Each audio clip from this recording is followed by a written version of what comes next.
Good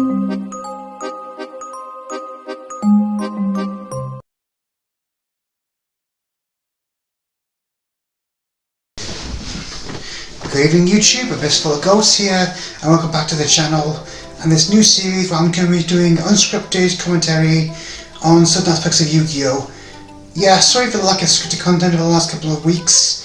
I work in retail and it's been inventory month, so yeah, I've really been kept tired to make a lot of content recently. So for now I'm going to do this, try to give you guys some more of my thoughts about the game until comes down enough for me to give you more in-depth content.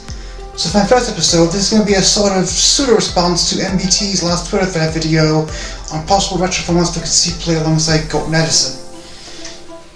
Now, if you watch that video, you can actually see my comment on that thread, even though MBT did address it, where I pitch Perfect Circle format as a potential alternative format.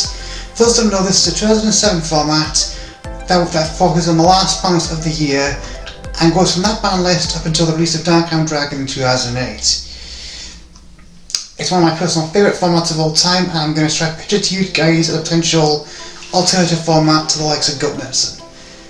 So, Perfect Circle is named after the deck Perfect Circle Monarchs, a deck focused around Rise of the Storm Monarch, a couple of the Monarchs, Light Darkness Dragon, and hero cards like Malicious, Disc Commander, and Destiny Draw to loop resources, tribute out your big treat monsters, and win a resource grinding game.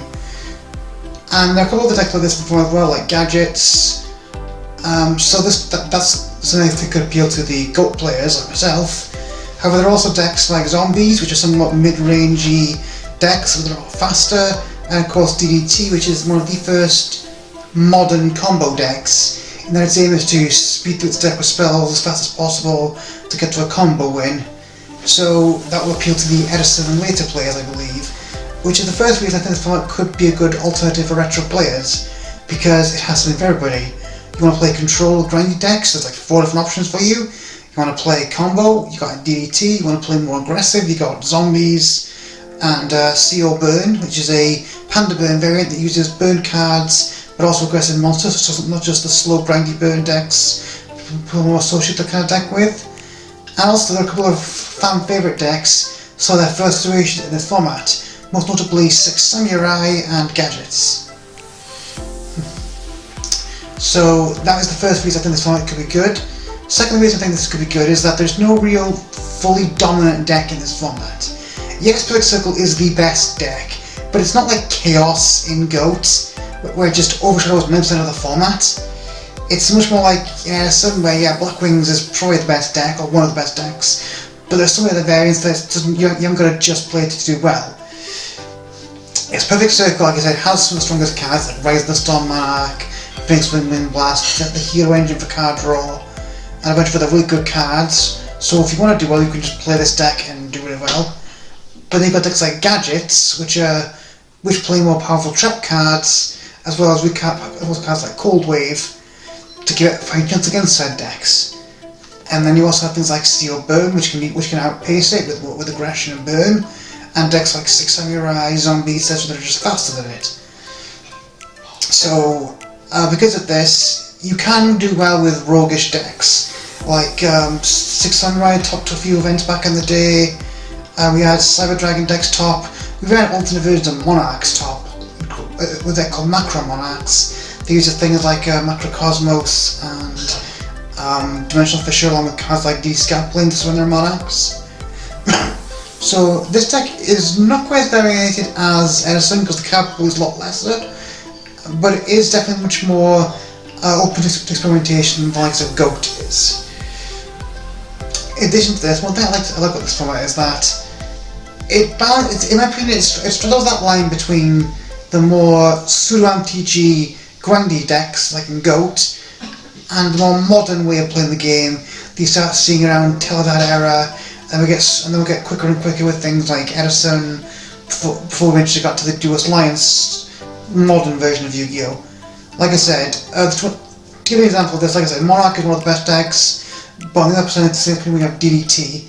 Now DDT could almost be a modern kind of deck with a fast to go through the whole deck.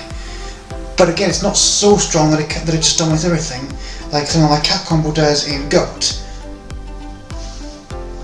So because of this, I feel it's more open to more players than the likes of GOAT is, but also because it's far enough back in the timeline, there aren't any synchros yet either, so it won't alienate older players, and it's not as confusing for new players to the game. In addition to that, one thing I like about this deck is there's far less blowouts compared to other retro formats. You see, this format takes place after the 2007 Worlds, and because of that, a lot of the Saki cards at this time are either banned, like Confiscation, or they've been put to 1, like Card Trooper, so you can't just go Trooper, Machine Dupe, FTK. Now there are some very powerful cards in this format like Crush Card Virus and Gold Sarcophagus, which definitely could be classed as blowout cards. But if you look at the top decks in this format, Crush Card is good, but it's not as backbreaking as you think. Like, take Perfect Circle for example. Yes, Crush Card can take out things like Riser and like Darkness Dragon, but it could also whiff with the Hero Engine, and other top decks are affected. Like Gadget isn't very affected by this card. Zombies is kind of if it hits the Zombie Master, but it doesn't hit Plague Spreader, doesn't hit Pyramid Turtle, it doesn't hit mostly your good zombie cards, and other decks in the top tier like Seal Burn don't care either. It does hit rogue decks like 6 Samurai though, I will say that's one negative in the format, which is why if you want to judge I wouldn't say don't. Gold Sark on the other hand is one of those cards where the one who plays it first will definitely have an advantage, because you know, in a slow format, taking 2 turns to get pretty much any card of your deck is really good, similar to the way Talents is today. But like I said, there aren't many blowout cards you can get other than Crush. Like if you're playing Monarch, you're probably going to use it to unbreak your hand. Like if say you draw Riser with no ways to get it out, you're going to search for a way to get it out, or vice versa. If you draw ways to get your tributes out, you can search for a tribute. In Zombies, you're going to get, you know, something like Ill Blood or Zombie Master. Again, really good cards, not blowouts. And DDT, yes, it's going to make your combo setup easier, but with all the draw cards you play and Diamond Dude to tibble through your deck, it's making a deck more consistent, but not, in my opinion, not brokenly so. Speaking of which, because of Zombies, we could also count Card Safe Return as a blowout card, which it kind of is. Like, if Zombies draw that card, they're probably in a very good spot to win. But with things like Wing Blast, Riser, as well as Back Row Hate, because of Burn being a big thing, it's not as powerful as you'd think it would be. So that's a big advantage to this format, where it does have cards that can give you a big fill if you draw them, like blowout cards, but it's not so powerful that you get like a feels bad loss. Like there's no GOAT format scenario where they go pot, duo, and you're pretty much just dead, but it takes 10 turns to kill you in this format. And those are some reasons I think the Perfect Circle could be a decent retro choice. I know it's not a perfect format. Again, any format with Bird, one of the best decks, is going to have some problems. And I can see why some people think, well, why do you play this, why would you play GOAT? Because they are fairly similar in play style, kind of. But I would argue that in its current format, Circle is more in tune with the older form of Yu-Gi-Oh! Than GOAT is, because GOAT has kind of been solved to the point where the top decks are either Chaos or very quick combo decks like Cat and Cyberstein decks, so it's less in the spirit of the format than it used to be. I'm not saying that couldn't happen with Perfect Circle, but I think there's far less of a chance of that happening, as a lot of the cards that can enable one-shot combos are banned.